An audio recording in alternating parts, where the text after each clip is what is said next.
are stuck between a rock and hard place with hybrid vehicles.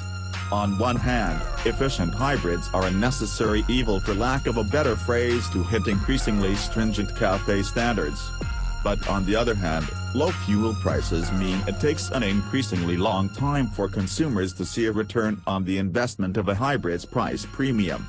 These factors have pushed automakers even harder to squeeze every mile per gallon possible out their hybrid offerings.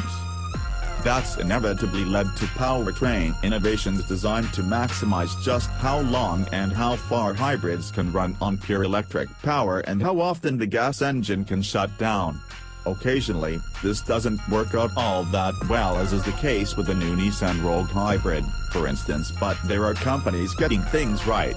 Kia, with its 2017 Optima Hybrid, is one of them. Kia didn't try to get too creative with the Optima Hybrid's powertrain for 2017.